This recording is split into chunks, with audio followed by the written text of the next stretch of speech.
You're listening to the Legion of Reason.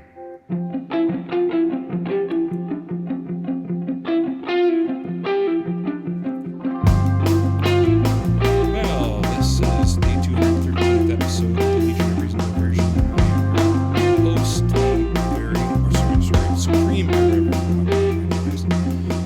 and I'm joined, as usual, by my co-hosts, Christine, the ever up there. What is it? The internally internalized misogynist.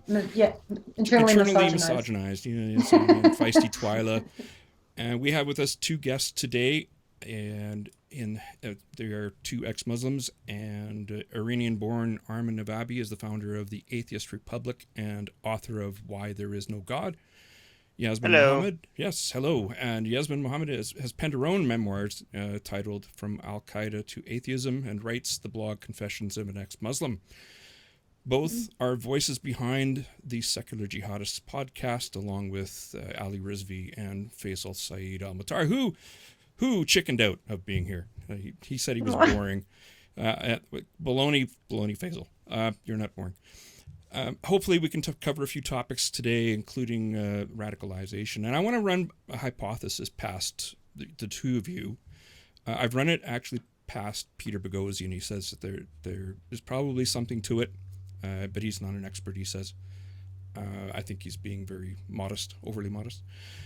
Get around to, I'm sure, Linda Sarsour and Hare, the fetishization of a tool of oppression known as the hijab, and especially in the so-called modesty fashion industry, part of the industry, and from there, wherever it goes. But first, let's get to know our guests. I got to put up the Skype window so everybody can see you. Oh, there we go. Good. I see a green. Oh, okay. There's Chris. Yeah, I see. All I saw was a green screen. Somebody's telling me I'm a little bit loud. I hope that's better. Oh, okay. It wasn't me. But anyway. I'm monitoring I'm monitoring the YouTube feed. And hopefully I'm not loud. I don't know. So our guests, Armin, you start. What is the Atheist Republic all about? First of all, is my volume okay? Yeah, it's absolutely fine. Yeah. All right, good. So yeah, Atheist Republic is just a community for atheists. It's the largest online community for atheists in the world currently, but we're also offline. We have consulates all around the world. We have private groups, public groups. We have a YouTube channel, Twitter account, Instagram. But we're trying to normalize atheism, but also make it easier for atheists to find each other, either publicly or privately. And I'm also excited to announce that just today we released our first episodes of our podcast, Atheist Republic Voicemails, which is basically a podcast with no hosts. It's people just leaving voicemails on Atheist Republic from all around the world. And what we do is we just play voicemails from people, atheists in Indonesia, Malaysia, United States, Canada, Bangladesh. So if you have a message that you want us to put on our podcast, just go to atheistrepublic.com and leave a voicemail. And also, Secular Jihadists, should I talk about that as well? Yeah, absolutely. Both you're members of that. So Secular... Well, should I let Yas talk about that, or should Go for it? No, it's okay. fine. So Secular Jihadists is I think the only ex-Muslim podcast out there, and it's basically for ex-Muslims from different backgrounds and different places around the world. Yasmine is there, and she's amazing. And basically, and the good thing about our podcast is that, first of all, it brings you the ex-Muslim experience. We talk about Islam and other topics. But what I love about the Secular Jihadists podcast is that we don't always agree. So our audience gets to see, like, we fight and disagree on different topics with each other. And so the audience gets to see that different perspectives from ex-Muslims on certain topics. But we love each other as well. So even when we fight with each other, but it's a really good way to see what the ex-Muslim perspective about Islam and other topics are. And we're actually, one thing I like to mention all the time is that we're getting a lot of downloads in countries like Saudi Arabia, Pakistan, Indonesia. So this whole ex-Muslim movement, the atheist movement in Bangladesh, Indonesia. So for people that think that there's no hope for these countries, I want to know that there's a huge demand for content like this in these countries. Oh, that's great. Now, Cool. I was gonna something about the secular. Oh yeah, in the secular jihadists, you come from quite varied backgrounds, but all four of you. Yes. Ali is Pakistani. You're from Iran. Yasmine, where you're from the United States, right, Yasmine? Canada. No, Canada. I'm one of you. I'm You're a Canadian. Canuck? I'm Yeah. you're half of one of me. I'm both. But, Okay. a dual. Yeah, dually. so I like to say I'm half Egyptian, half Palestinian, and 100% Canadian. That's how I describe myself. Right. So born and raised in Canada, but it was my mom that raised me, who is Egyptian. I didn't grow up with my dad, so not really familiar too much with the I guess Palestinian culture, but very familiar with Egyptian and very familiar with Islam because my mom was a very conservative Muslim and went to Islamic schools growing up, and the whole shebang.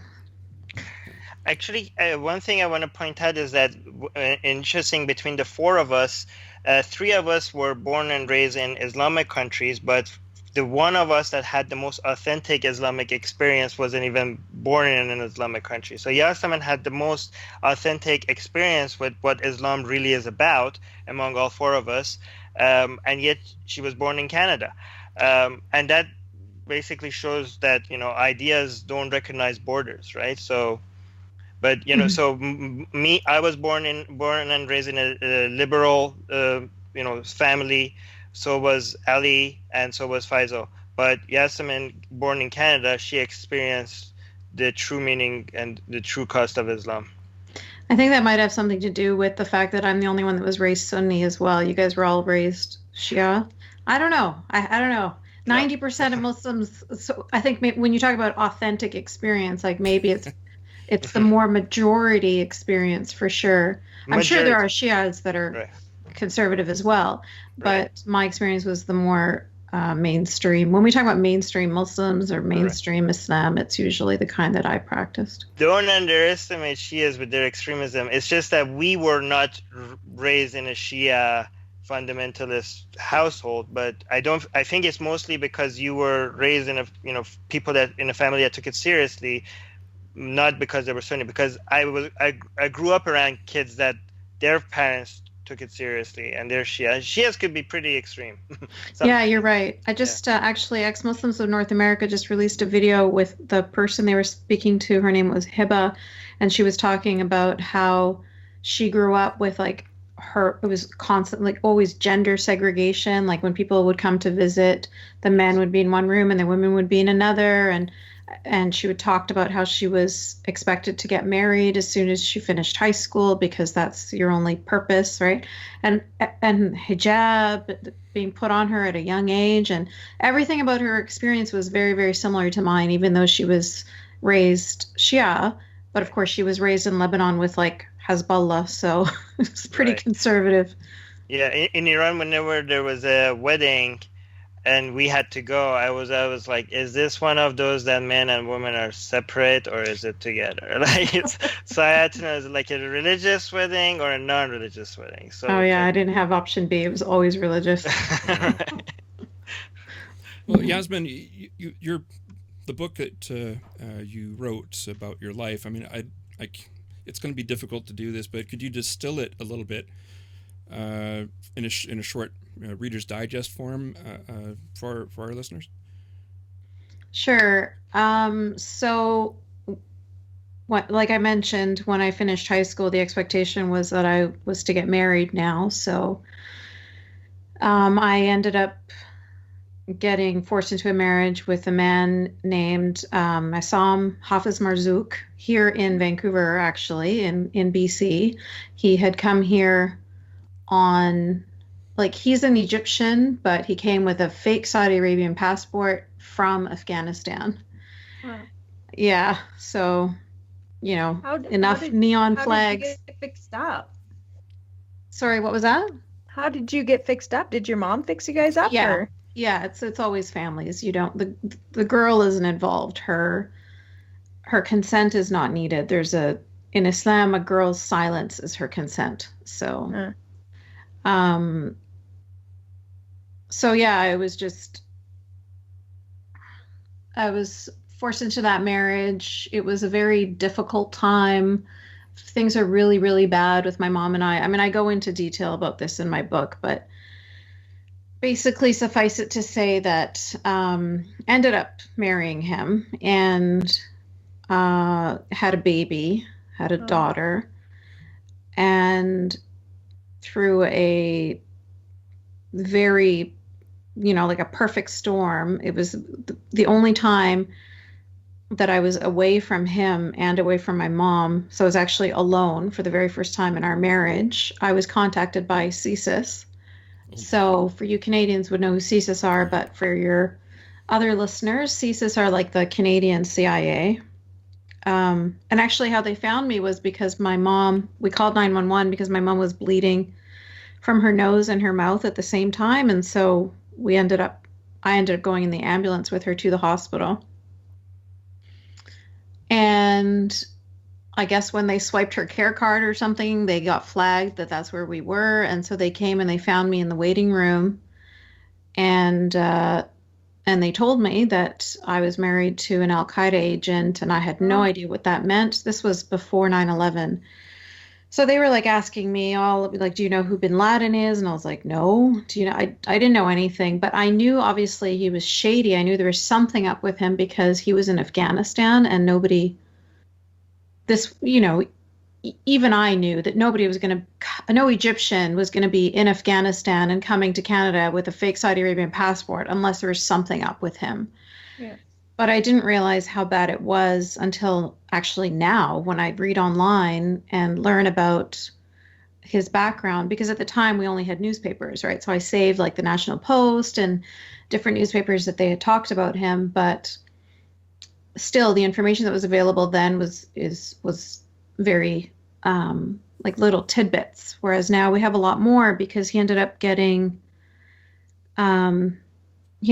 going to prison in Egypt and sentenced to 15 years. So throughout his trial, a lot of the information came out about his things that he was up to and his connection with bin Laden and all that. So that's when I discovered who I was married to. So it was, so anyway, I kind of jumped, so I was in the hospital and CSIS told me who he was, and I wanted to get away from him and obviously save my daughter, get her out of that house, because I knew that, this is his daughter, so he's going to want to make sure that she's raised the way he wants her to be raised, and that would just be like a life of hell for her. He was already talking about taking her to Egypt and getting her fixed. Right. Mm-hmm. So, I mean, even I didn't know what fixed meant. I was like, what does that mean? Like yeah, fetal? Initially, no, because, I mean, even though my family is from Egypt, my family are from like upper crust Egyptian society. So it doesn't happen in my family. Like it happens to almost genital? 90%. Yeah, female genital mutilation is very common. In Egypt. But yeah, in Egypt. But my mom was her uncle was the very first president of Egypt. So she comes from like a aristocratic family, and so the fancy people don't do it. Just like the regular Egyptian. That's quite the interesting. Not the standard. westernized ones. Yeah. Well, that must have been surreal for you. I mean, yeah, it was really surreal and scary. And so I got away from him and I got away from my mom and started to go to university and went to UBC, in fact. And that's where I took a course on history of religions. Mm-hmm. And that's when I discovered that this book that was supposedly sent with an angel straight from God to this guy in a cave, and it was so divine and everything, I realized that it was all just plagiarized stories from Christianity and Judaism and pagan stories before that. And it all just started to make sense. Like it all started to become very human. Like, okay, he used to work as a merchant selling things in the market, and he was interacting with different people from all over Arabia, and so he was hearing about all of these different stories, and then he just put them all in this book. I mean, everything just made sense when I started to look at it from a human level. But it of course, once all the divinity was taken away from it, it's kind of this weird, like I was very grateful that I didn't have to live that life anymore, because I was only living that life because I was too scared to burn in hell. So I had to live that life. I had to allow him to rape me. I had to allow him to beat me because Allah said so. And if I didn't listen, I was going to burn in hell for eternity. So what's worse, right? Obviously, take whatever happens to you on earth, just grin and bear it, so that you can have an eternity of heaven. So when I found out that all of that wasn't true, I was very happy that I didn't have to live that life anymore. But, I had been brainwashed with this stuff since childhood. So it wasn't so easy to just shed, right? It took a long time.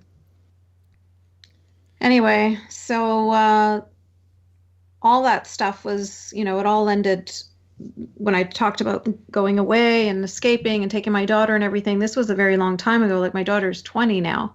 Yeah. So this was all behind me and everything, but it wasn't until the Sam Harris and Ben Affleck episode of Bill Maher, the famous episode, infamous, that that was the episode that propelled me to speak up, because I realized that there weren't enough people with experience and understanding of Islam that were willing to give that perspective. So there were a lot of people, like, everything that Sam Harris said was spot on, but he was being shut down because of the fact that he was a white male. So therefore he's gross and racist. So I felt like, well, if I speak up as an ex-Muslim brown female, I'll say the exact same words, but somehow they're going to be more accepted, and because people can't shut me down by calling me gross and racist. So I kind of felt like compelled, like I have to do this. They still do, though. They still do. I was going to say, what, really? You've avoided that? Not really. I get called a Nazi and all sorts of shit. Islamophobe, especially. People are crazy. Yeah, I bet. Yeah, Islamophobe all the time. Islamophobe, and it's like, oh yeah, it's like whatever. I get called an Islamophobe and a jihadi in the same day. So I don't even like. It's funny because people ask me sometimes, like, do you get really upset by all this Twitter hate that you get all the time? And I mean, I don't mean to like put a damper on things, but like, you have to remember sometimes, like, put things in perspective. Like, my mom threatened to kill me. My mom hates me. My own mother wants me dead. So some dummies on Twitter, little warriors with their 140 characters and hidden behind some anonymous account, like those dipshits are not going to affect my life in any way. You know what I mean? Like, I just ignore, block, whatever, go on. And I'm going to say what I have to say, and I'm going to do what I need to do. And they can just, talk to themselves. Rage in their own little space. Exactly. Yeah. It's awesome that you're getting to them. I think it's less personal than you symbolize something that people just want to attack. I'm sure some of the stuff they say is personal, but you symbolize something that people don't want to talk about, or they get upset about. So not taking it personally seems to be, the healthy way to deal with that. Mm-hmm. You just weren't a true Muslim. Yeah. Oh, I got that all the time. I was like, that's right. Yeah. I wore niqab and I prayed 5 times a day, and I've been fasting since I was like, 7 years old. Like, I did everything that I was supposed to do. In fact, I was so scared to even have a thought against Islam because I was afraid that Allah was going to read my thoughts and throw me in hell. So, it's kind of weird now to get told by people that never had never experienced any trauma because of Islam, never lived that life, and then they come and they make judgments, and it's just ridiculous. Mind blowing. Are you able to get a divorce though, or anything? Or are you still? So the way it works in Canada is if you don't have, because I didn't have his signature on the divorce, but if you wait a year, like if I can file for divorce, and if he doesn't respond within a year, I get my divorce. Awesome. So at the end of the year, I got my divorce. Yeah. Did you get to change your name back? Not that it really matters, but it just coming from that background and escaping, and can you shed all of that? So I think that you can shed it to a certain extent. I mean, I thought I had shed it a lot more because I was never thinking about it or talking about it.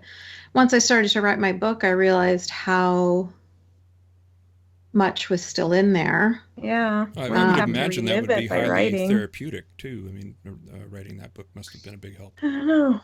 Yeah, it was a kind of a combination of both. Like, I'm very grateful for my husband and being very supportive, and I'm also grateful that we live close to the beach, because he would basically just like walk me down to the beach, and we'd sit on a bench and just stare at the waves and not talk. And Aww. I was like, after every chapter, I'd have to take a few days off before I come back to normal again. Yeah. So it was, I don't know if therapeutic is the right word, but maybe cathartic. Like, it was nice. It was good to get that shit out. Yeah. Because when it's in you, I think it has more power.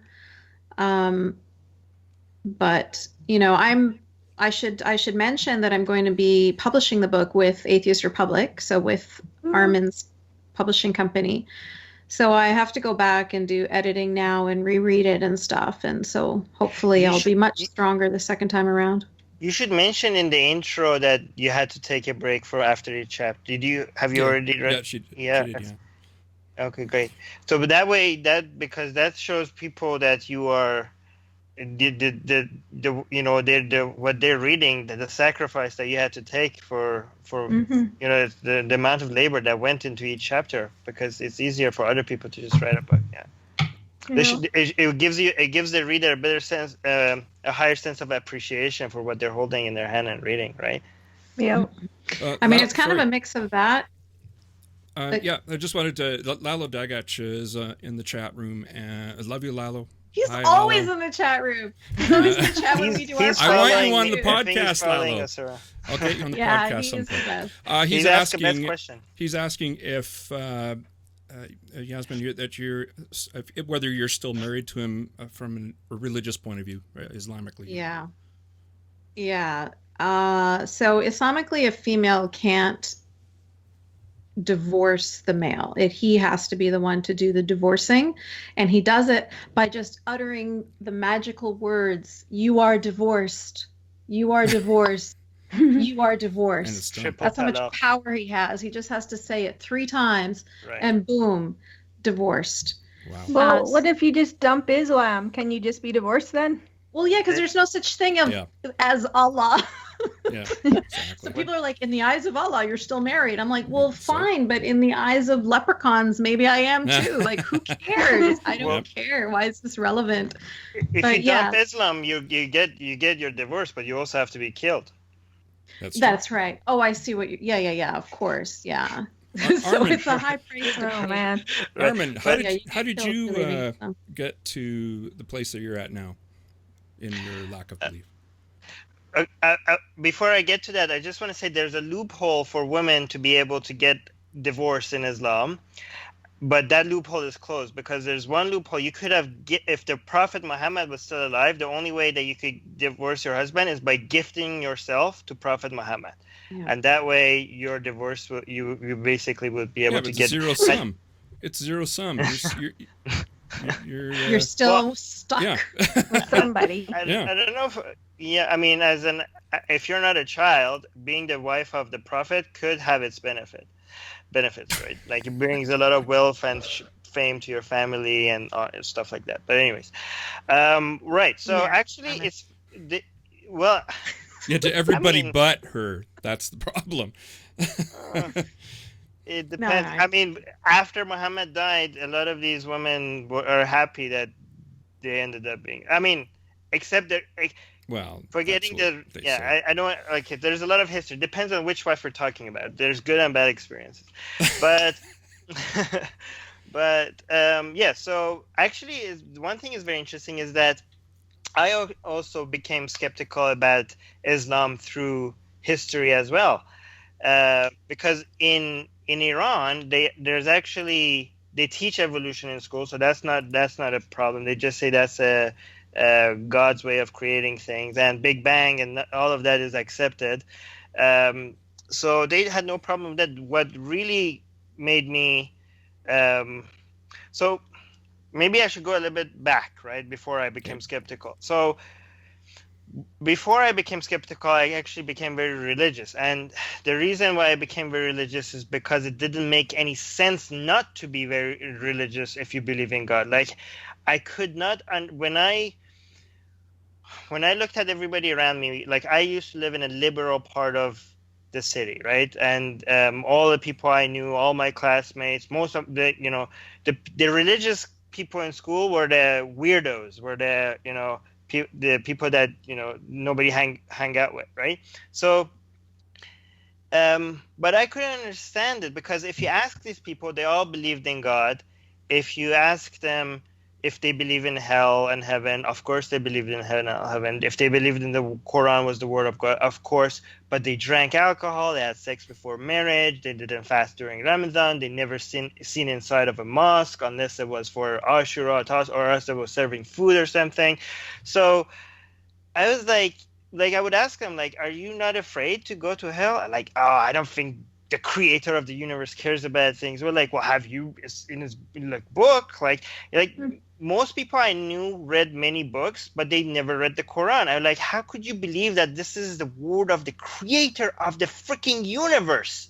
And his words are right there. And you believe that this is the words of the creator of the universe, and you have no interest in knowing what's inside there. Like, I could not get it.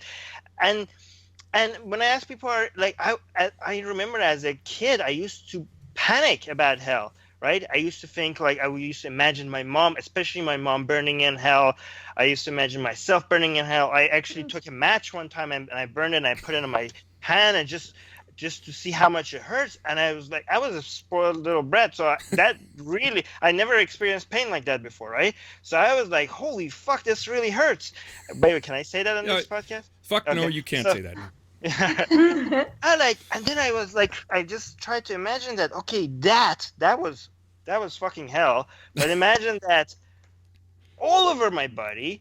And then I tried to imagine it. I watched a movie, like I think it was Joan of Arc. I saw her burn at the end of it, and like 5 minutes of that, that's, how could anybody go through that? And then I was like, okay, but in school they say it's like thousands of years. They tell me the smallest of sins will get you thousands of years in hell.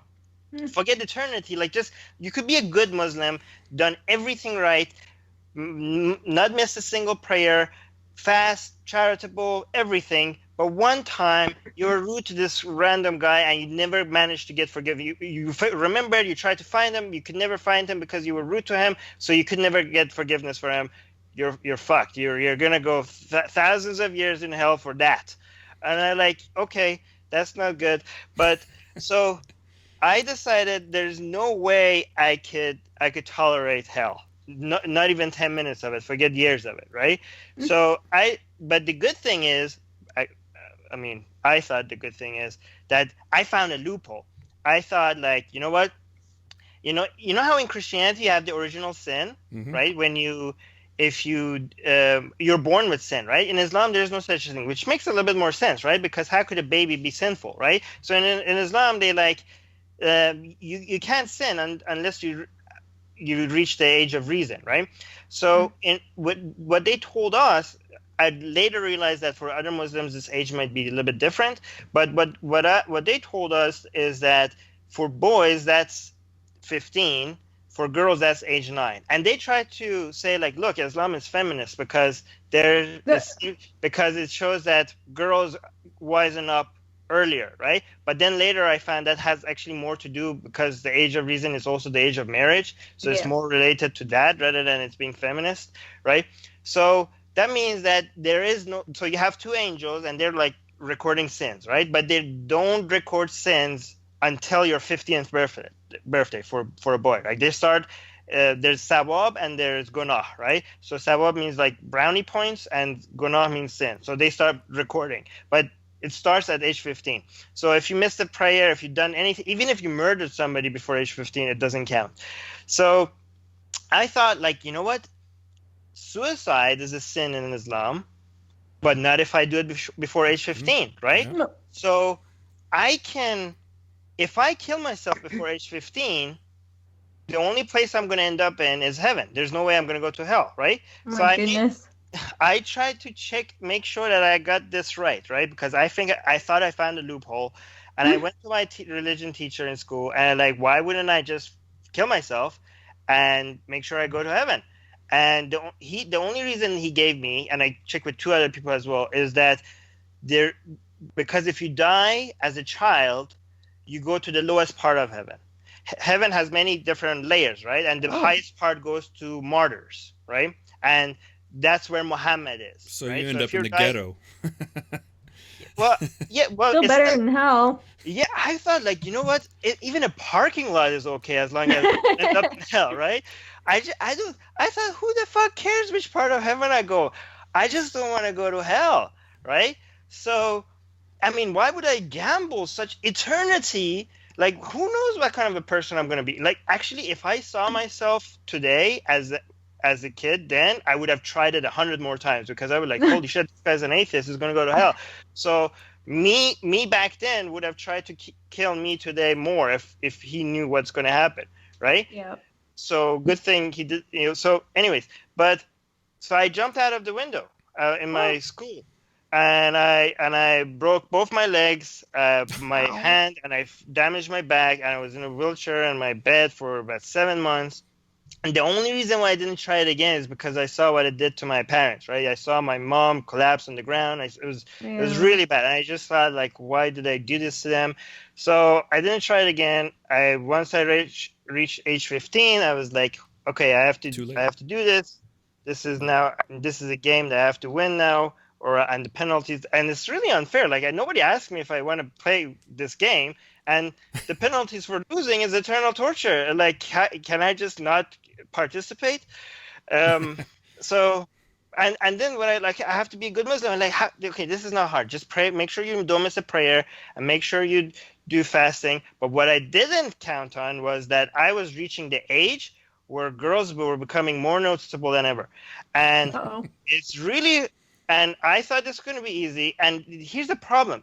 Islam is not, God in Islam or also in Christianity is not just a tyrant of your action. He's also a tyrant of your thoughts, right? Yep. So you're sinning even if you're not doing anything by thinking the wrong thoughts, right? So every time I thought I had an impure thought, I was so disgusted by myself. And I thought, the creator of the whole universe, the God that gave me such a comfortable life, gave me eyes, gave me hand, gave me food, nothing to complain about. And he has some so simple rules. And I'm such a pathetic little man that I can't even control my thoughts. And I would cry and I would beg for forgiveness. And I would be like, please forgive me. I don't know what's wrong with me. And, think about it. At that time, at least I had the comfort to think that at some point I will get married and it will be fine, right? But imagine if I was gay. I would know that this is my whole life. This torture and this torment of me being disgusted with my own nature, with what I feel, would never end, right? So, but at some point, but the thing that bothered me the most was that my parents still didn't pray. My dad always came home every night, opened, beer bottle or whiskey and watched BBC and then go to sleep. And I thought, these people are going to go to hell. My parents are going to go to hell. And I tried to get them to become serious Muslims, and they were like, "Holy fuck, what happened here? We have a religious police in our house." And they're like, "What do you, like?" Actually, the day that I told them I'm an atheist, their response was, "Oh, thank God." Meanwhile, you went through like torture for all those years. Here's an interesting question for you, Armin. If your younger self just showed up, what would he think of you now today? Well, he would think that, holy shit, I'm going to go to hell. He would go and try to jump out again because he would not want this to happen. Yeah. This is exactly what I was afraid of back then. Actually, this is my worst nightmare. The irony. Because I thought, how could I possibly have people change, right? And yes, you could tell, well, just be a good Muslim and you go to heaven. But I was like, how do I know I'm going to be a good Muslim? I might lose my faith. I might be a bad Muslim. I might be deceived. And if I looked at me today, I would be like, yep, you got deceived. Yeah. Right. Well, he ended up being the worst kind of Muslim. Yeah, the one that left. By being a non-Muslim. Right. Well, this kind of leads into a bit, I suppose it always leads into radicalization. I mentioned I have a scenario I'd like to run by you. And there's a lot that's made about Islamic terrorism in the U.S. It's not the immigrants. It's they were born in the U.S., et cetera, et cetera. And I actually think that there's good reason for that. And the first generation, the generation comes over, they're adults. They have their beliefs formed. They tend to move into communities which have similar cultural milieu. The third generation has pretty much worked out all the problems. It's that second generation which, when the first generation that came in have children, they're brought up in a strict household, but then they're exposed to these Western values every day in school, for instance, that creates a huge amount of cognitive dissonance. And that struggle, they either win or lose. You just described me. And I think that explains why there is it's that, like, you could say it's homegrown terrorism, but it's kind of it's a battle of values. I don't know. Just see what you guys think of that. Should I? Go ahead. Can I go first, Armin? Yeah. So, as you basically just described me, and I think that the reason why what you're saying is true is because if I were back home in Egypt, I wouldn't need to define myself so strongly as a Muslim. I wouldn't necessarily go to Islamic schools. I wouldn't necessarily wear hijab. My mom wouldn't necessarily be she wouldn't be constantly concerned about me having non-Muslim friends or picking up evil, liberal, egalitarian ideas from, music or TV or whatever.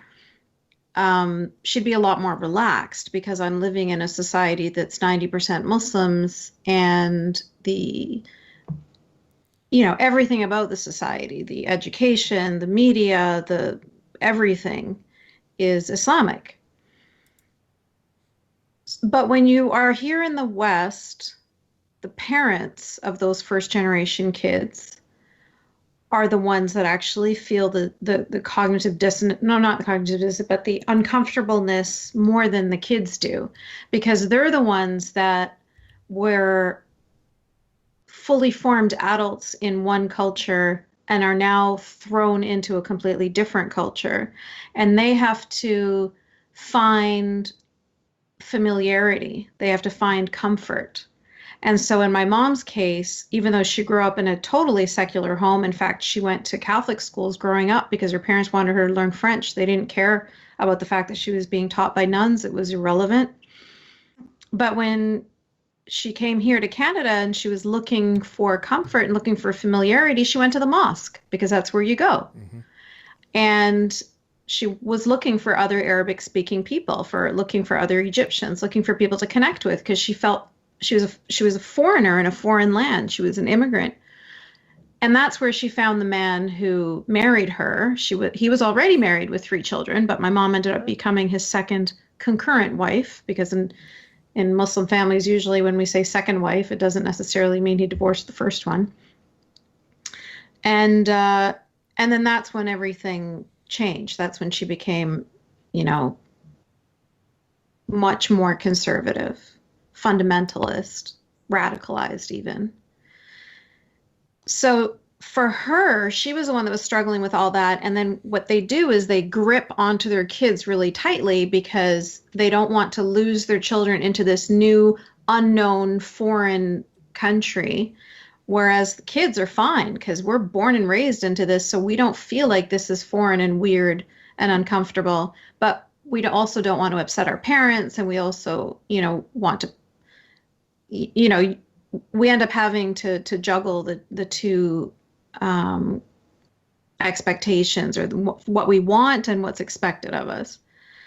And then the other thing too is that when I talked about you go to the mosque and that starts to become your community, so the focal point of your life starts to become the mosque a lot more than it would if you were in an Islamic country. So that's why I think it becomes more of an issue over here. In fact, when we went to Egypt, my cousins were like belly dancing, and I'm like, what is going on here? You're all going to burn in hell, because that's not the way I was raised, right? But it's super, very, very different when you're in a Muslim country. I mean, that's not true either. Like, I don't want people to think that, Muslim countries are totally relaxed. Like, well, no, they're not. But in the sense of Islam being such, I don't know how to explain it to you guys. Like, you don't worry about Islam so much when 90% of the country are Muslim. Then it's just normal. It's just expected. It's just part of life. But when you're living in a country full of infidels and non-believers and evildoers and gay people, then you're going to be like hanging on tight to your religion, if that makes, if that sort of clarifies. You see that in fundies here. They'll homeschool their children. They won't take them anywhere. They only, if they go to a gym, it has to be only when other Christian kids are there. You see a lot of this segregation even here. Yeah, you get it. Yeah. Yeah. Well, as Yas pointed out, that's one very common experience, but there's other common experiences as well. And you pointed out, like, that's not to say that in these countries Islam is not an issue, because a lot of people do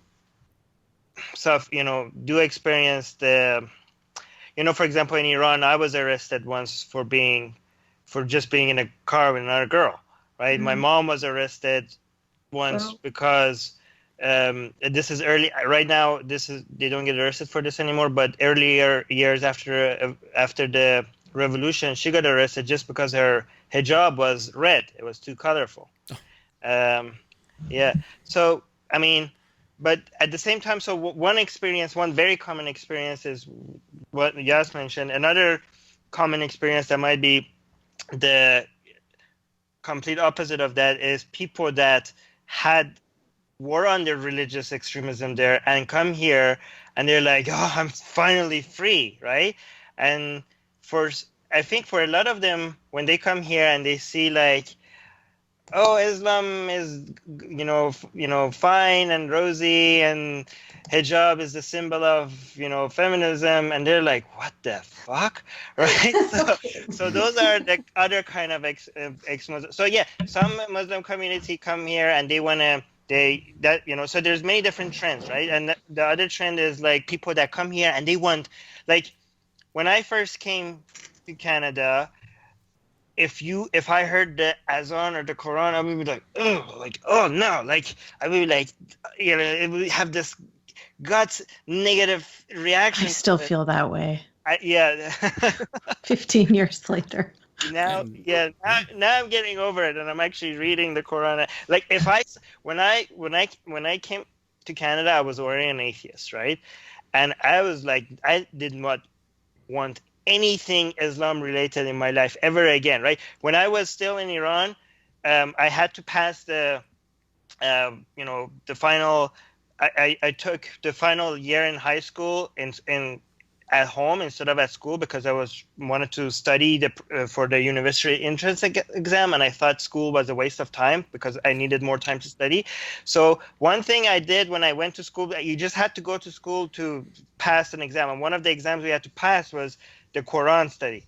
And I went to recite the Quran, and the guy was telling me, "What do you have wuzu?" which is the Islamic washing. I was like, "No."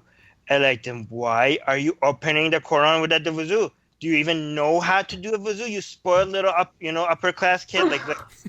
Like he was basically being like, you upper class people, you just pass the exam, you don't care about Islam. I'm like, yeah, I know. And then like, okay, and this was my exam, but I was the only one there because I was a homeschool at that time. So I was like, okay, go to the garden. I'm watching you from the window. Do the wuzu. And at this point, I was an atheist. And I went to the garden, and he was watching me from the window. And I was doing the wuzu. And I was like, I'm going to go to Canada, and I'm going to never have to fucking deal with this ever fucking again. Like, I was like cursing this guy, like, I was doing the wuzu, and I was like looking at him like this.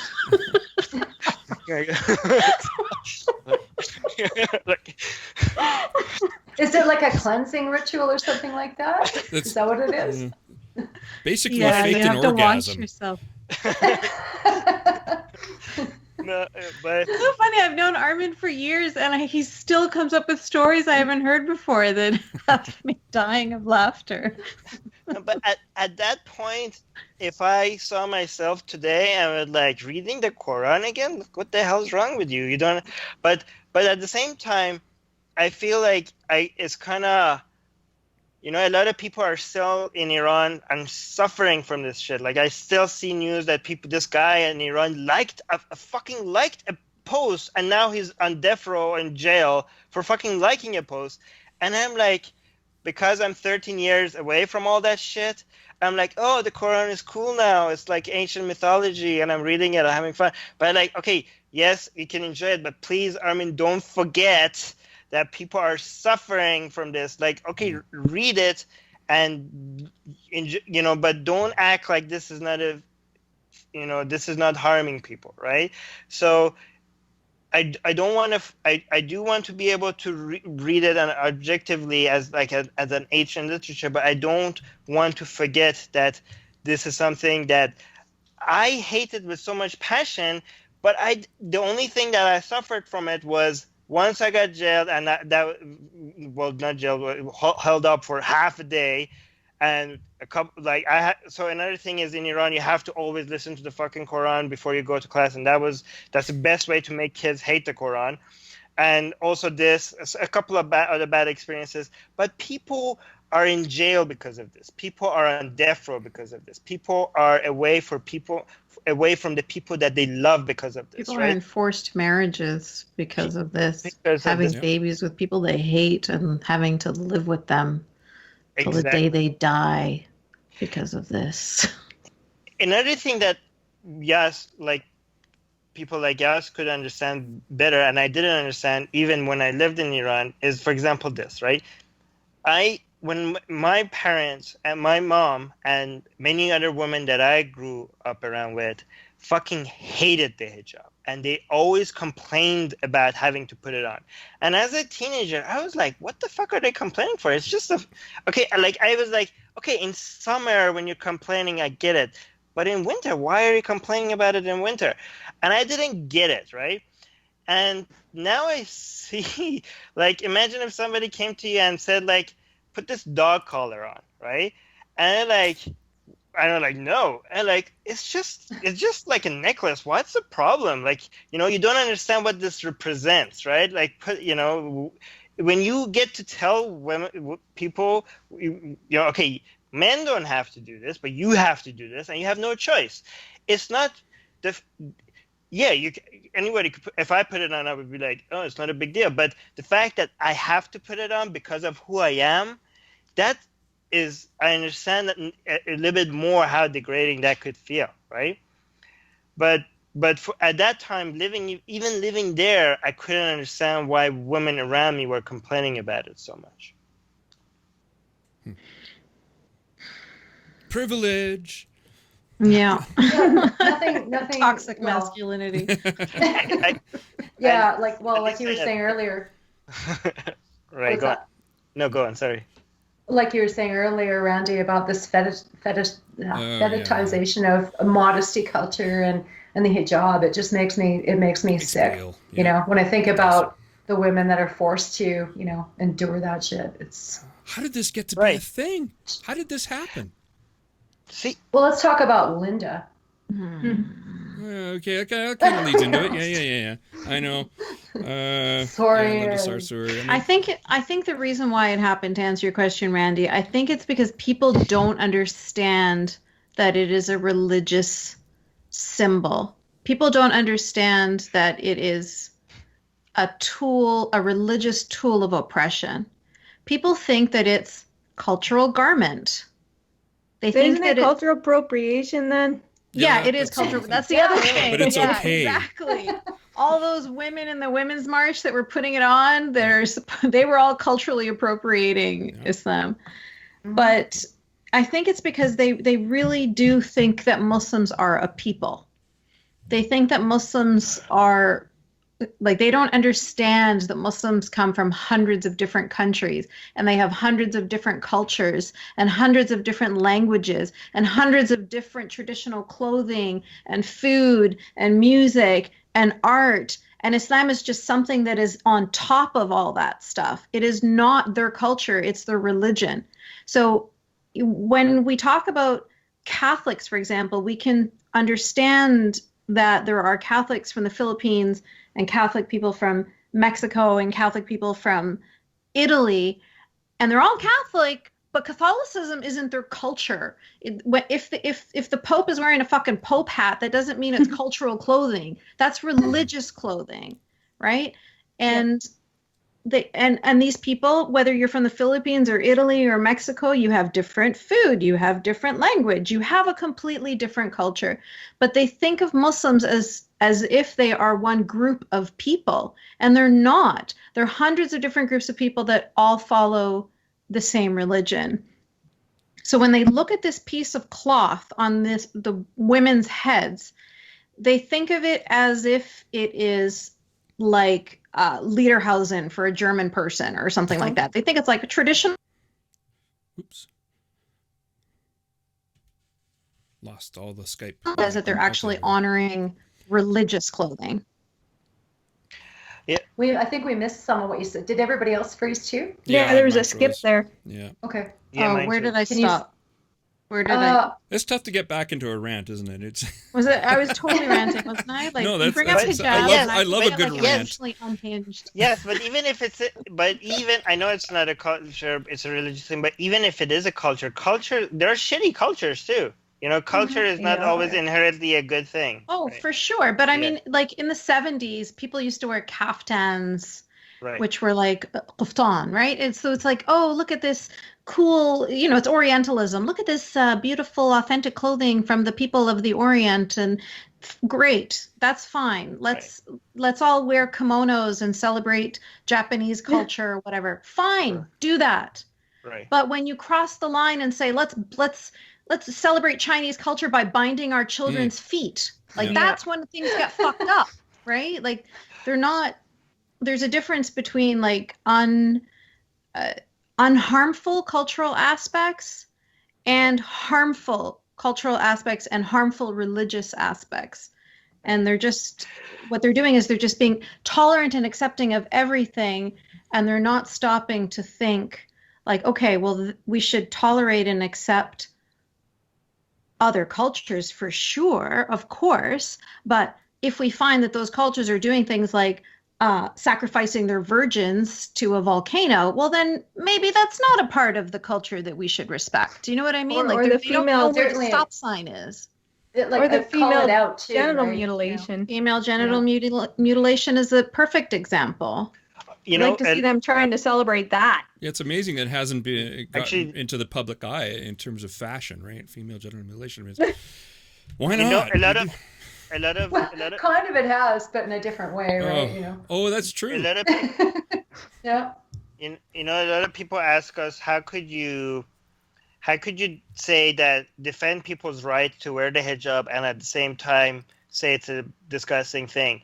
And like, well, in the same way that you could fight the right for people to be able to wear the KKK costume and at the same time saying it's a disgusting thing. Beautiful. You could do that at the same time, right? But people don't understand that. Like, you can say that 1,000 times. There's just some people that will never understand that, you know, you can be disgusted by the claims of somebody, but still defend their right to make those claims.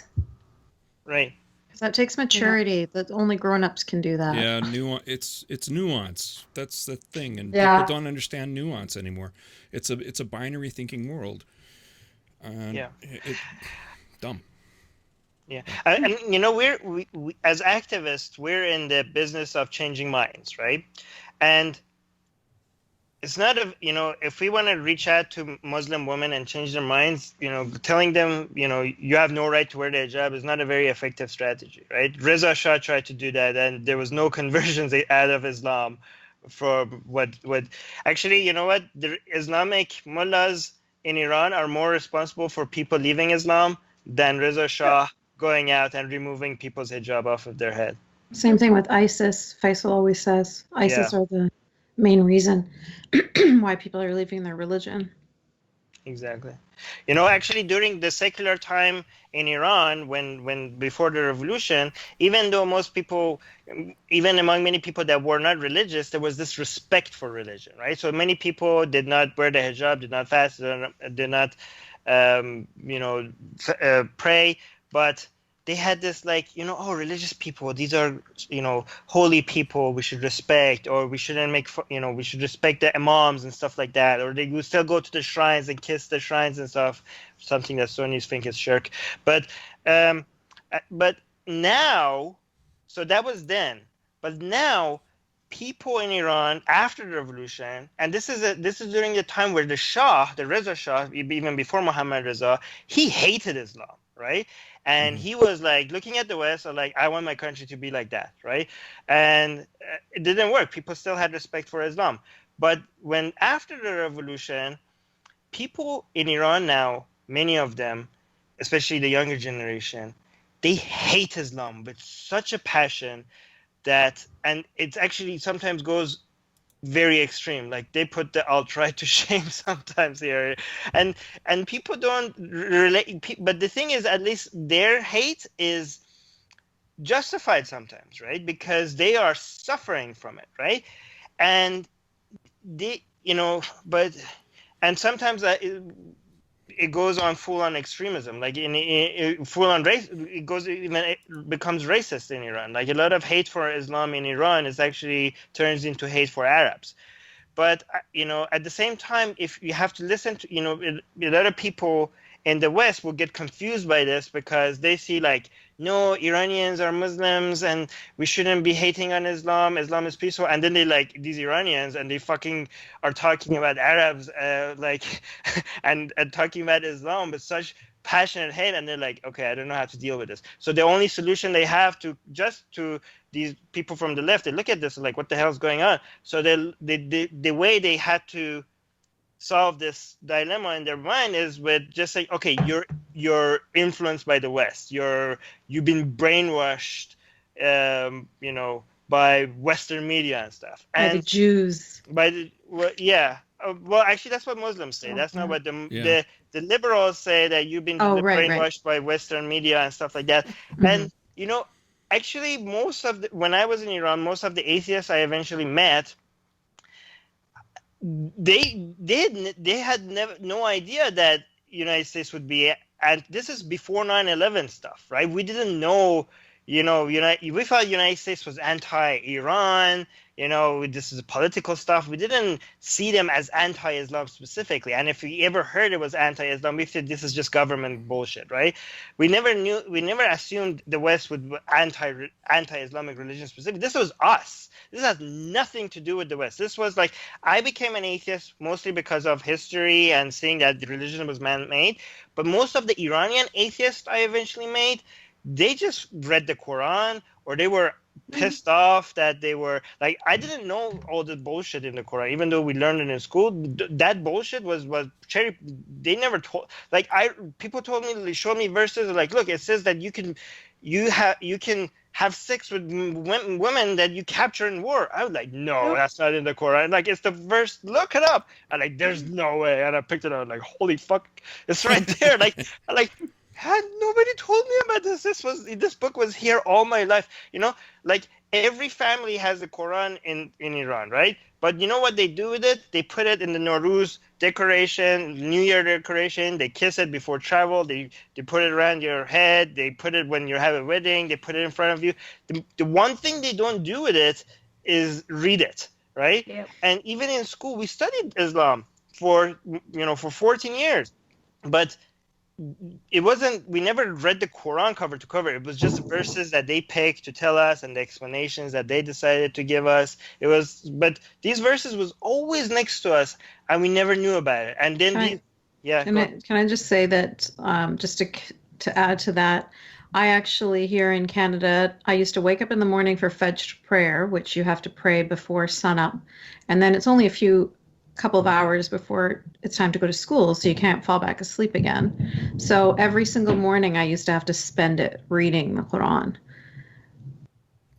So it's kind of interesting what you were saying earlier about the difference between a life in Canada versus a life in a Muslim majority country. I understood the Arabic, so I knew that's a good point too. Yeah.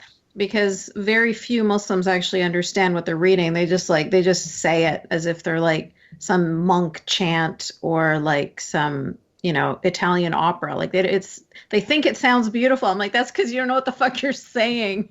If you understood the words, you would not find beauty in that. Yeah. Yeah. Actually, most people don't know that only 20% of Muslims speak Arabic. Oh. Yeah. So I knew what I was reading, and the thing is too about the Arabic versus like the translations, and I reading it in English, it doesn't sound so bad. It's like, it's so cleaned up. It's so softened up. But in Arabic, it is absolutely terrifying. It is way worse. The words, I think that, I don't know how sinister it is about the translations, but even as a kid, I felt like, oh, it's because they know that non-Muslim people are going to be reading this because it's in English. So they don't want to scare them off because they want them to convert. Well, the Persian translations under each verse was horrific as well. It's just that we didn't bother reading the Persian because so we read the Persian translations, just the parts that we needed to pass the exam. But the people that recite the Quran, they just read the Arabic. They didn't bother, reading the Persian part of it. Like, you just recite it because because God's word. It's not God's words if the translations are not God's word. So reciting the translation doesn't really count as blessings, right? Mm-hmm. So you can't pray saying it in any other language. Yeah, the whole recitation of Quran is supposed to be in Arabic. So we know God only understands Arabic. Yeah. Yeah. The whole concept of the Quran is very different from most people understand when they try to compare it to Christianity, because in Christianity, Bible is just a book of religious book, and that, but the Quran is the way Muslims look at the Quran. This is not just a religious book. These are the words of God. These are the uncreated word of God. These are not verses that were created at the time that it came down to Muhammad. These words, the Quran, existed before Muhammad, and it was independent of time. It's the only other thing other than God in the universe that is uncreated, right? Uh-huh. And these Qurans that we have in our world is just a copy of the real Quran, which is in heaven, right? And the Quran existed before Adam. So this gives the Quran a lot more significance. So if you look at the text in the Quran, if you remove all the vowels and the dots, everything that is remaining becomes the word of God. And so you can't even touch that without having a blessing on it. So when you look at those words, it's like looking at God and looking at the only thing in the world that is divine other than God, right? And that's why it makes it very special, and that's why you can't ignore Quran when it comes to Islam. And you're like, oh, most Muslims, yeah, but this is Islam. This is not something you could separate from Islam, And the way, when you look at Christianity, you have fundamentalist Christians and non-fundamentalist Christians. And the way people define fundamentalist Christians is people that take the Bible literally. Mm-hmm. But in Islam, there is nobody that doesn't take the Bible literally, right? So that definition, the Quran literally. So that definition doesn't work. You have to come up with a different definition of what a fundamentalist means, or if you use the same definition, then almost everybody is a fundamentalist. Yeah. And if you look at Pew Research, then it's true. Oh yeah, it's scary. How many people believe in, say, Pakistan that apostates should be killed? It's like what, 90%? Yeah, in Egypt it's that high too. Yeah. It's all if you look at most of the Muslim majority countries, the numbers are incredibly high. But even among those people that don't believe that, even among the people that haven't read it, if you ask them, do you think the Quran is word by word the word of God himself? They say yes, right? And they might have never read it. If you read it to them, they might be like, what the fuck? They might not even ever subscribe to those values. But they still, I do understand those numbers are true, and that's a huge problem. But even among the people that don't agree with those values, this belief that the Quran is the word of God, and there's no mistakes in it, and it's perfect, and it should be applied to all people at all times, that belief is still there. Yeah. We should cut to Beach Price's question. He wants to know what subjects to avoid with someone who is in transition from an Islamic country for their safety, and how best to give them emotional support. I think that's a really good question. Somebody who is in transition from an Islamic country, like somebody who's moving from there to here? I think maybe he meant by leaving Islam, like maybe also leaving Islam. Beach, could you clarify, please? Well, I talk to too many Muslims so I might be able to respond to it. But Yasmine also talks. By the way, Yasmine, you should mention the program that you have to talk to ex-Muslim as well. But yeah, I was going to mention that if I could just make sure that I was understanding the question correctly. But so I just started.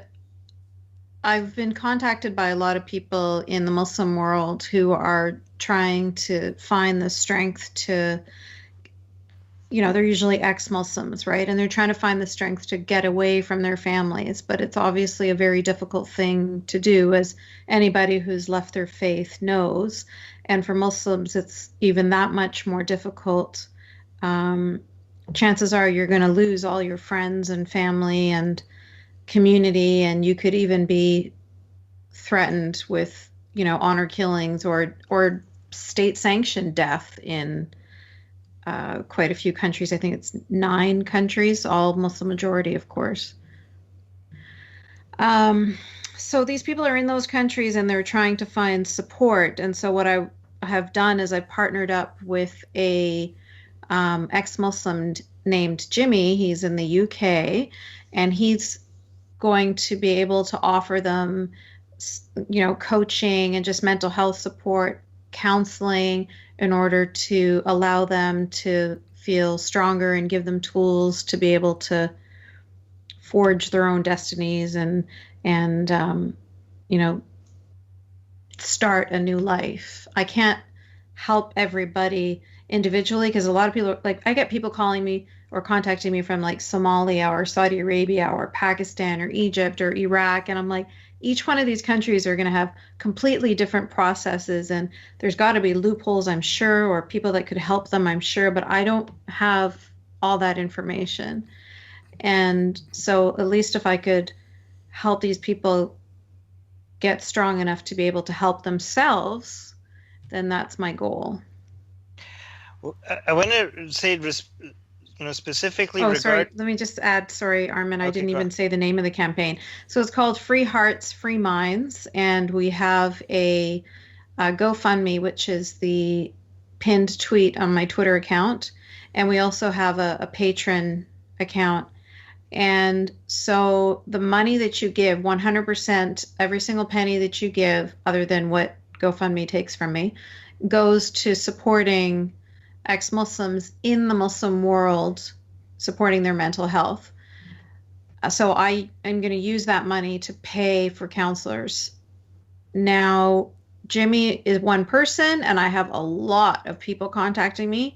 So I've also asked for more counselors. If you are an ex-Muslim or ex-Orthodox Jew or ex-Jehovah's Witness or ex-Mormon, somebody that can understand this world more than just somebody who's lived as like an average Christian or average, Reformed Jew or something, but somebody who can understand how difficult it is to leave Islam, then I would definitely appreciate your support. And the funds that you donate all goes towards paying those mental health practitioners. No.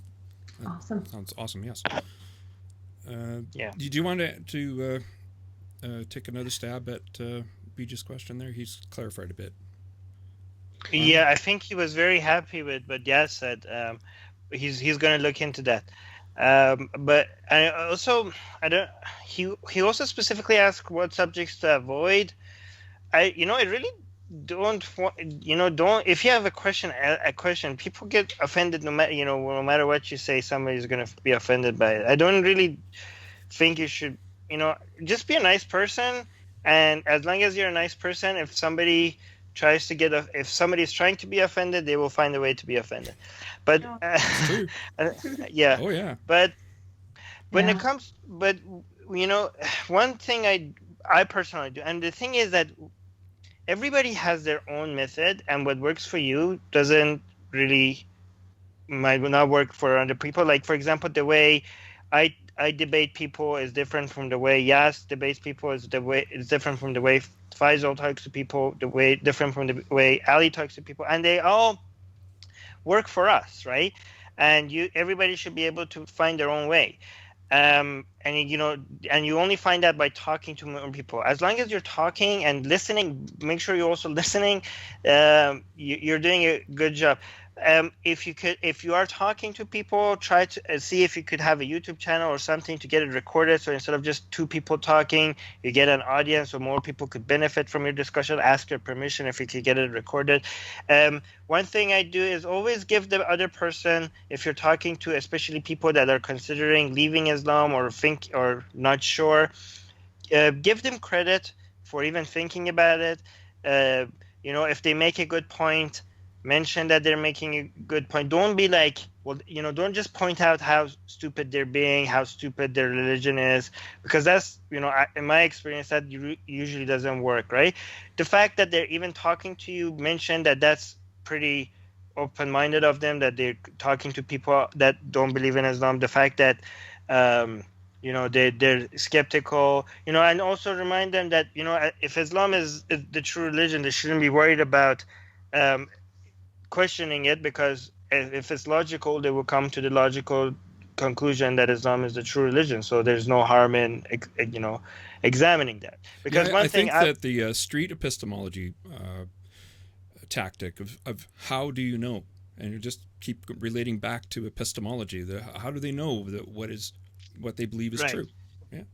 Yeah, I like that, but I do like to do a little bit, I've liked that strategy. I do intervene a little bit more too sometimes. Like, I do also, what about this as well? Sometimes that takes the discussion in a very meaningful direction. But like I said, any tactic is good. But just don't be rude to people, no matter how ridiculous their ideas are. Just remember that given the right circumstances, you probably would have believed in those ridiculous ideas as well, right? So people find that really hard to believe, but it's actually true. I mean, I've seen videos of little kids, like little 3-year-olds barely just learned how to speak, talking about how they want to grow up and kill the Jews, right? And that's the kind of stuff I was taught as well growing up. And then you see like little white supremacist children too doing the same thing, right? Talking about like, I'm gonna grow up and be a cop so I can shoot, the black people or whatever. And it's really hard for us when we meet these people as grown adults to realize that these were children that were born and raised, like they were brainwashed into this ideology. They never had an opportunity to think about it or to consider something different. Like it's not an option. And I know that it's really easy to dismiss people and say, fucking ban all the Muslims, burn them all, or whatever. I understand that people have that rage, but really they are just human beings underneath it all. Some people are evil, yes, there's no doubt. Some people are evil, and whether they were born and raised in a family that was teaching them these horrific things or not, they would be horrific people. But the vast majority of them are good people underneath, but they have been brainwashed to the extent that they think that this evil is good. They think that killing infidels is what Allah wants, and it's what will get them into heaven, and it will get them into the best part of heaven. Like to be a jihadi is the highest honor. Mothers don't cry at the funerals of their dead jihadi children. They celebrate. People congratulate them. They give out candy. It's really hard to explain that. I mean, it sounds. I mean, I think, Armin, you talked about it one time before when you talked about the guy that went into the club in Florida and shot up the gay club there. And you said, like, it's true, of course, we should be talking about the victims, but let's not forget, too, that the guy who shot up the club was also a victim, and he had been a victim of this disgusting ideology for a very long time. So I know it's really hard to humanize people that we just want to dismiss as garbage, but they are human beings. And I had those beliefs. So it's really hard to reconcile that in my mind, like to think about the fact that I actually used to believe these things, and I used to live my life according to those values because I thought I didn't know there was another option. That was all what I was told. It's literally, it's indoctrination. Mm-hmm. And yeah, I think we can get through to people. We can get through to people, whether they are neo-Nazis or whether they are jihadis, we can get through to people. There was an ex-neo-Nazi, actually, the guy that, what's his name? Frankie Meeks. American History X was kind of based on his life, where he talked about he's never had like a bottle being thrown at his head and him ducking the bottle and then saying, oh, maybe I should reconsider my thoughts. Like that's not how it works, right? So what Armin was saying about, being mean to people or even worse, being violent towards people, that's not how we're going to get them to progress or change. It's only going to get them to double down. Yeah, absolutely. Right.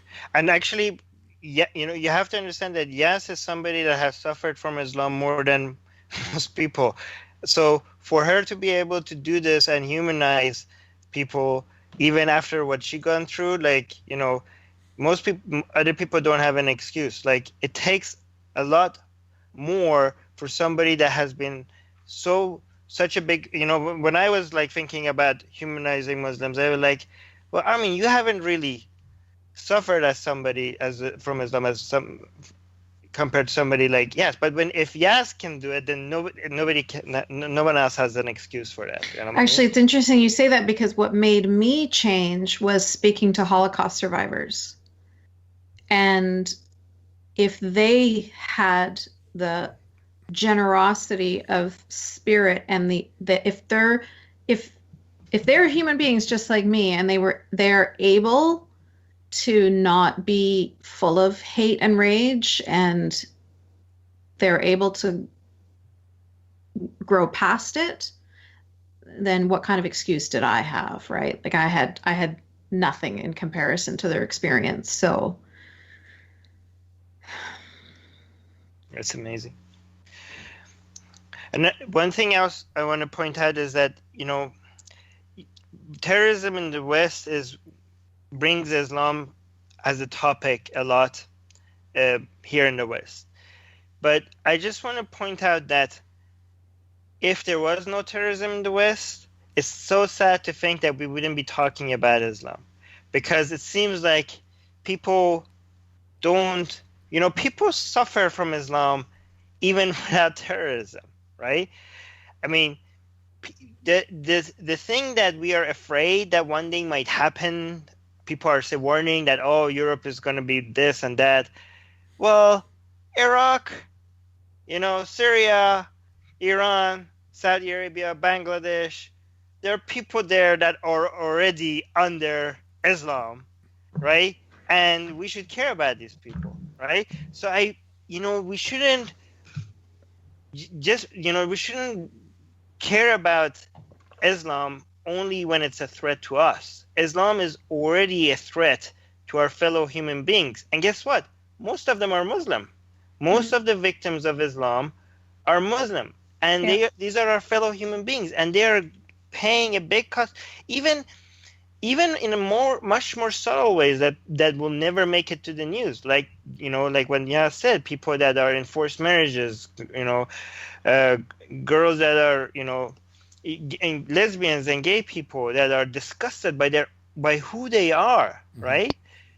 People that are, separated from the people that they love because maybe they're from a different religion, people that are executed because they were just playing around with herbs and now somebody accused them of witchcraft, right? So there's so much, the things that people show of ISIS and they're like, oh my God, what the fuck, these people are barbaric. Well, Saudi Arabia has been doing that for ages before ISIS was a thing. People were being beheaded in Saudi Arabia in public. People have been hanged. People are being hanged in Iran for being gay. Estimates are 3,000 people in public were hanged for just being gay, right? What do you say to people who when they bring this up and say, "Well, that's not Islam. ISIS doesn't represent Islam." Well, read the fucking Quran, right? Right? Read the Quran. Like the Quran allows wife beating. The Quran allows capturing women in war. And having sex with them, even if they're married, because they're war booty. The Quran allows killing on infidels, and even if you remove all of that, the Quran, the one of the words that you keep on saying repeated in the Quran more than any other word is the unbelievers. Yeah. The Quran is obsessed with talking about the unbelievers and how disgusting these people are and what punishments await them in the afterlife.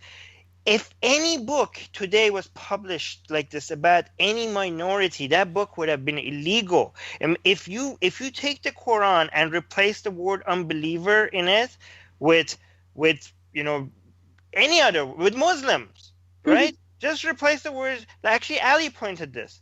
Ali Rizvi, he said if any book talked about the Muslims the way the Quran talks about the unbelievers, heads would roll, literally, right? And he's like the whole world would be crying, calling it. And actually, the thing is that the Quran also talks about disgustingly like this about the Jews and Christians, but more than any other group, the unbelievers, right? Even if there was no violence in the Quran, the amount of demonization of unbelievers, of whoever is not a Muslim, of people that don't believe in Allah, makes this a disgusting book. And I've heard so many excuses for these verses, and anybody reading it and is being honest could tell that these excuses are dumb. Like, excuses are kind of like if you read Mein Kampf and say, Hitler was not talking about all the Jews. He was talking about this really specific group of Jews that were actually bad, but obviously not all Jews are bad. You just have to put it in context, and and people, when Hitler was saying Aryans are superior, he was Aryan. In some context, Aryan could mean all people. Like he didn't force people to be Aryan. So like, what's the problem with that?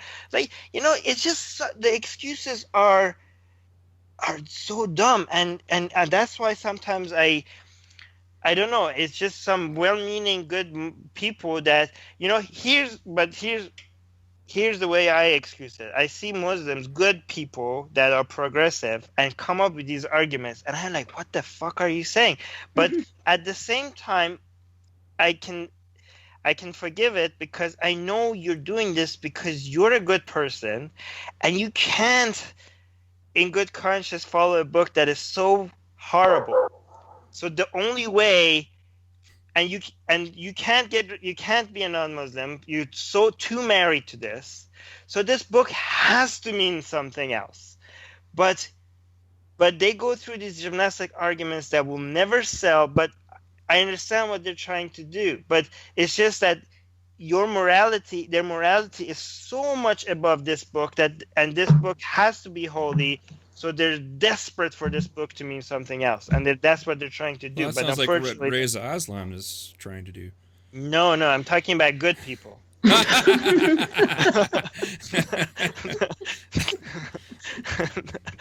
I'm talking Fair about enough. I'm talking about well-meaning reformists that are trying to do something that is unachievable. But the example that I gave before was like, how people who they want to be vegetarians because they don't want to hurt animals, but burgers taste so good. So they're like, okay, but what if I get like organic, grain-fed, like we made sure that these cows had beautiful lives and they were loved before they were eaten, then it's not so bad. So I think of reformers as like that. They really apologetics.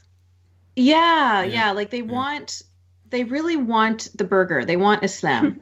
Even though they understand that it's vicious, right? A cow is gonna have to die in order for you to eat this burger. Yeah, so are you gonna be okay with that? Like, just own it.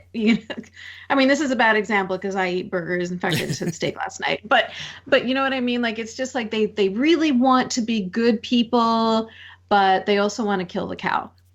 So they're coming up with all of these reasons like, oh, but like, what if it's free range and grain fed and da-da-da? Well, it makes no difference because his head's getting chopped off at the end of the day anyway, right? So what if you just took a piece? I think they're good people. They really are good people, but they're trying to put a square peg into a round hole. They're trying to be good and follow this religion at the same time, and that's not going to be and then there's that cognitive dissonance again, right? Like there isn't enough Motrin in the world to get rid of that migraine from cognitive dissonance, It's amazing. Not enough Febreze in the world to spray on that shit, as Dan Broadbent said. Yeah, it's still flowery shit. So I don't know how long you guys going to stick around, but we can keep going for sure. It's funny. It's funny. I hear all those same arguments when people talk about the bad parts of the Bible. It's like, well, we're not going to interpret that part literally, or you just read that wrong. No, Lot's daughters got themselves drunk and slept with him because he had no sons. I mean, how do you misread that? And again, if people don't read the Bible, you're just being Christian phobic. It's funny how it's so similar. Why isn't there a word like Christianophobia? I mean, there's Islamophobia. There's anti-Semitism, but it's not quite the same thing. It's not the same bigotry. Thing. Yeah, it is bigotry for sure. I agree. They're hoping that they can prevent people from criticizing Islam by making them think that Islam is some religious or some ethnic or racial group, because then it makes it horrible, right? You can't criticize somebody for. What was that? You're gross and racist, aren't you? Exactly. Yeah, you can't criticize somebody for some innate part of their identity, right? You can't criticize somebody for being gay or a woman or whatever the case may be, right? You can't. That's horrible. So they're trying to make Islam something like that too, which of course it's not. Like I just explained earlier, Muslims are hundreds of different people from hundreds of different countries, and those countries include people that aren't Muslim as well. Like not all Egyptians are Muslim. Most of them are, because the others have been killed off or kicked out. There's one Jewish guy left. He's gone now. And Christian people are being killed off all the time. But the fact of the matter is the culture exists whether there was Islam or not. There'd still, all of these countries would still have cultures. What is your opinion? The motion 103 that was passed by the Liberal government, and it's just going to committee now, and the first witness that's going to be there is the woman that the MP that introduced it. I can see you're rolling your eyes. I was noticing that too. I guess it's not a positive, not a positive view on this motion. No, not a positive view at all. I think that the word Islamophobia is a farce. It's a joke. It was created by Muslim Brotherhood, like I said, to prevent criticism of Islam. So what they did is they're piggybacking on anti-Semitism. They're like, oh, anti-Semitism works so well to get people to stop, being racist against Jewish people. Let's try and use that for Islam. The problem is that to be Jewish is an ethnicity as well as a religion, but with Islam, it's different. It's just a religion. It's not an ethnicity. So it's not those two. You can't equate anti-Semitism with Islamophobia. When you call it Islamophobia, what you're saying is you have an irrational fear of this religion, Islamophobia. And it is rational to fear Islam. It's incredibly rational for someone like me to fear a religion that calls for my death, or for Armin's death, or for all of our deaths, actually. So it would be irrational for us to not fear this religion. So what they were, maybe if they had called it anti-Muslim bigotry or just racism or whatever. They refused to do that. The conservative government came up with a motion that was identical, just took out this ridiculous word of Islamophobia, and it's not what they wanted. In Ontario, it was passed unanimously. They really want that word Islamophobia in there because they need to do their virtue signaling, right? I noticed the media was like, oh, if you think this, everybody who disagreed with that motion was labeled conservative, right? Mm-hmm. Like the conservatives this, the conservatives that, and I'm just like, I'm not conservative. Not everybody who, and I didn't appreciate that language, and I agree 100% with what you say, because I've, learned. Some people point out that, okay, this is not a law, so it's not going to have any influence, but the problem is that, it was, even if it's not a first step, it's already a problem, because for now we have the horrible word Islamophobia on official government document, right? Mm-hmm. So this is for the very first time that now we have government document that it legitimizes this whole Islamophobia accusation. It's the first time that we have it on a government document, actually. So this makes it a whole more powerful. Now this whole criticizing ideas being considered bigotry becomes much harder to deal with when people could point out to a government document that has that as an excuse, Mm-hmm. And I understand, recently, for example, in Malaysia, right, a lot of ex-Muslims were being targeted by the government, and that's right. in the United Nations, it was addressed to the Security Council, right, this issue. I thought, like, okay, this is really great, but I didn't think anything would come of that. But then in the group, in the Malaysian group, they pointed out that this existence on UN document is a good way for people to get asylum now, because now they could point to a UN document that has that on it. So just having something on a government document, even if it's not law, gives it a lot of legitimacy, and that's why having the word Islamophobia on a government document is already, even if it's not a law, is already a step backward. Yeah, and like I think about the campaign to end blasphemy laws worldwide, and how here in North America we're really shitting on our right to freedom of speech, and I'm really disgusted by that. While other countries are trying to undo their blasphemy laws, we're trying to implement essentially secular blasphemy laws, right? Mm-hmm. To shut down. I don't even know if Islamophobia would be considered a secular blasphemy law, because it doesn't allow you to criticize religion, or that seems to be the intent behind that word, right? Yeah, everything always goes backwards when it comes to Islam, right? We used to have the Lord's Prayer in schools. We'll push that out. But now they want to have Friday prayers, Friday khutbahs in schools. It's like, yeah, sure, come on in. Same thing, right? Blasphemy laws, those are horrible. We should get rid of those. But when it comes to Islam, it's like, oh yeah, let's create more blasphemy laws specific to Islam. Yeah.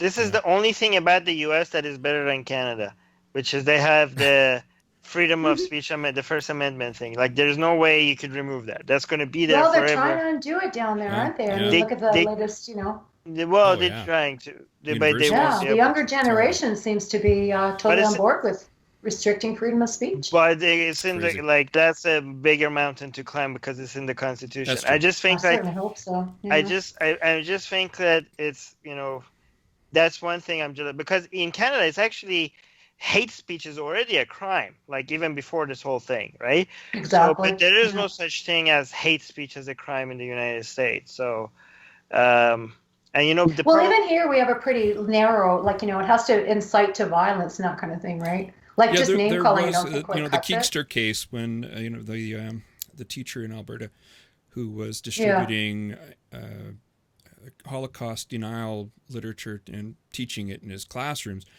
The Supreme Court struck down hate speech laws, so it's not quite as bad as it once was. Yeah, that's a good thing. It's just that the fact that even if it's not bad right now, the fact that the path exists makes people a little bit nervous. Yep. The thing in the United States, it looks like even the path toward that does not exist, right? It's the thin edge of the wedge. Yeah. I'm thinking much longer down. I don't think in Canada we're going to have an issue with that, but I'm just thinking long down the road. You never know. I mean, the Jews in Germany never thought that was going to happen to them before World War II. So you never know what surprises history could have for you, right? So, but yeah. Yeah. So, any questions for our guest here? What do we got? I don't see anything. But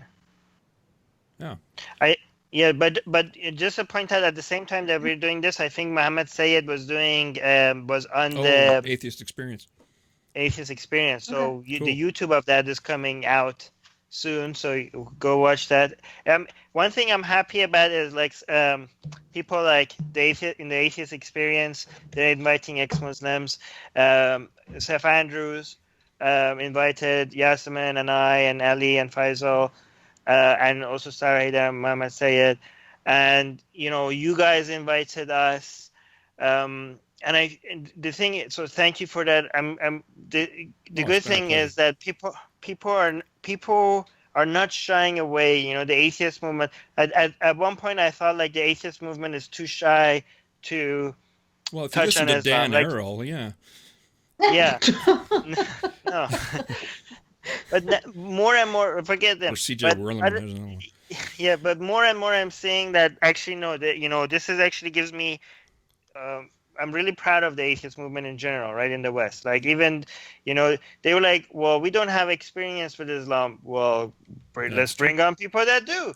So I'm really grateful that the atheist movement is not all of it, but most of what I'm seeing is that they're not shying away from Islam. They're, because of the atheist movement was mostly liberals, and I thought okay, liberals, lefty, they're gonna mean Islamophobia. No, they were no, we're liberal. Liberal means that we're against all all views that are against being liberal, and Islam is one of the big ones, and we're not going to shy away from it. So thank you to you guys and everybody else that is picking this topic and not shying away from attacking as well. Well, thank you, Ben. You guys are the ones with the bullseyes on you.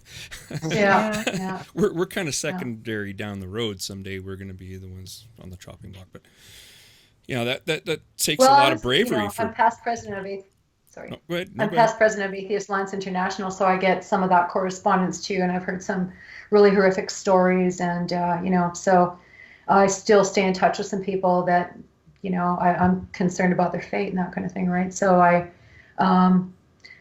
know that there's so many people that can't speak out, so I feel like almost obligated to, even though I'm a white, raised in a non-religious household kind of thing, like why not add my voice in there too? And if we all do that, then they can call us all gross and racist. Yeah.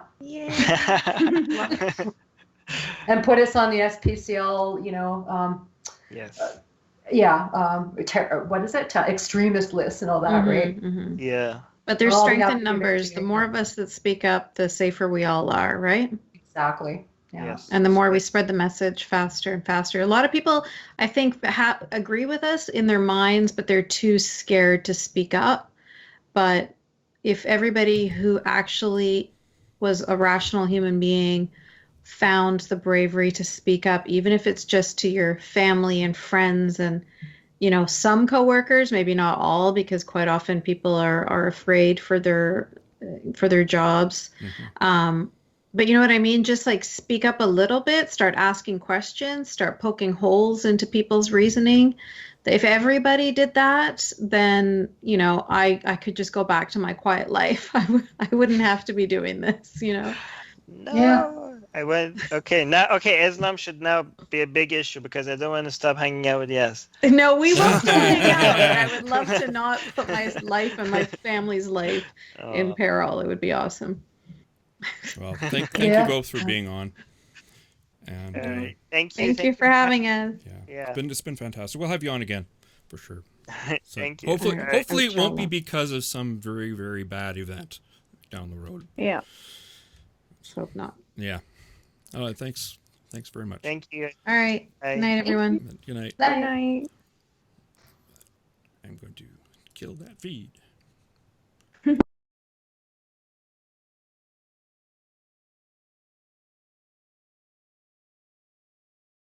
You've been listening to the Legion of Reason, coming to you from Calgary, Canada.